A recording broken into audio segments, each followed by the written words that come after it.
New York. Our city is not so much a place as it is a relentless argument with its own past, a palimpsest where each new chapter is written furiously atop the fading ink of the last. We are architects of amnesia.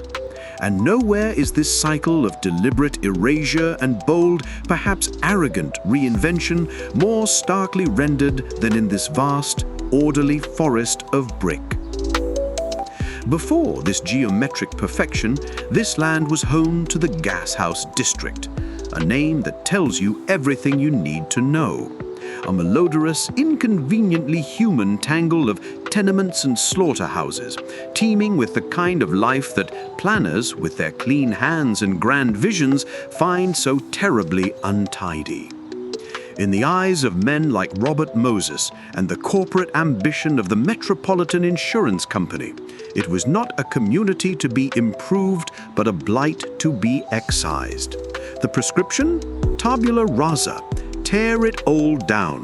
In its place would rise a post-war utopia, a city within a city for the returning GIs and their young families. The architectural style, if one can call it that, was born of the spreadsheet, a derivative of the towers in the park model, as if Le Corbusier had a particularly uninspired Tuesday.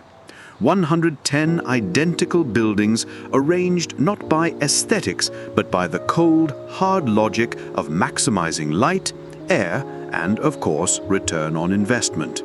It is housing as a filing cabinet for families.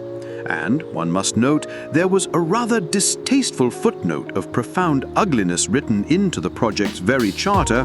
This brave new world was initially for whites only, a grim reminder of the codified prejudices of the era. The core of the vision was genuinely radical for its time, a complete and total separation of man and machine. The promise was a green pedestrian sanctuary, an 80-acre campus utterly free from the tyranny of the automobile, a paradise of lawns and pathways. But a keen observer will notice a curious detail. On the rooftops of 4 central structures, you see this little brick fortress? It is not, I assure you, a penthouse. These turrets, these rather brutalist punctuation marks on an otherwise monotonous sentence, are the visible, unglamorous lungs of the entire operation. They are ventilation shafts. To achieve their green paradise on the surface, the noisy, fume-belching beast of the 20th century had to be banished underground. A clever and entirely necessary architectural sleight of hand. The cost of utopia is often hidden just beneath your feet. And what of the life within this engineered sanctuary? The dwellings themselves are studies in determined, almost stubbornly functional design. One was promised light and air, and that they have, but the layouts are prosaic. The kitchens and bathrooms, by the absurd standards of our modern expectations, are comically small. This was housing as a machine for living, not a stage for life. To live here, even today, is to experience a profound insulation from New York. It is a bubble. One is spared the glorious, unpredictable symphony of a typical city block. For families seeking a certain kind of suburban safety without leaving the island, it remains a haven. For others, it can feel profoundly sterile, a curated, sanitized version of urban life. And finally, the price. Here, the original ideal collides spectacularly with the 21st century reality. We arrive at the final, exquisite irony of our story.